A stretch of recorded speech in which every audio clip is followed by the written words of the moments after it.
经常有位粉丝评论说，在小卖部买米，一次只能买1盒，反正不是很过瘾，想看我挑战买1整套小卖部的奇怪胶来回泥。那今天就给大家安排上，这是我在小卖部买了1整套这个布丁米，花了我40块钱。不过它这里面一共有6种颜色，一共是12瓶。先拿出来一瓶，看看是什么样的。这个是猕猴桃的耶，包装还挺精美的，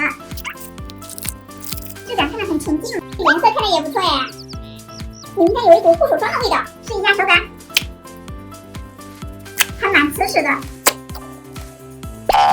看着滑滑嫩嫩的，捏起来好舒服呀，好脆呀，一点拉伸性都没有。那你先下去吧。那我们再来一个菠萝的看一下，质感看着一样的耶，这个有一股淡淡的菠萝味耶，看着像蛋黄一样。好吧，它也是个脆脆泥，那你也下去吧。下面再来把它们一次全混了，看看会是什么样吧。还有一瓶猕猴桃的，回菠萝的，接着是这款西瓜的，这个看着粉嫩粉嫩的，而且还有一股香香的味道。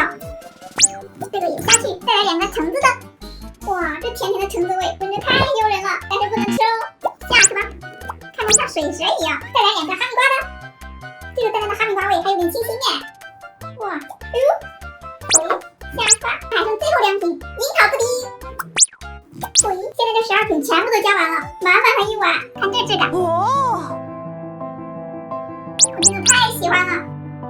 从侧面看很唯美耶，这么好看，我们把它倒出来拉个花看看。哇，好大一个布丁啊！先来戳一下，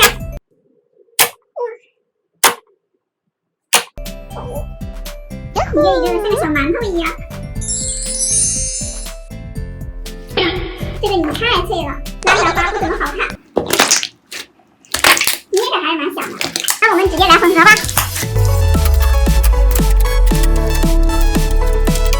完全混了之后变成这种淡淡的粉色，有猜对了吗？但是这个手感还是没有什么变化，还是个脆脆泥，感觉当个桌泥还不错。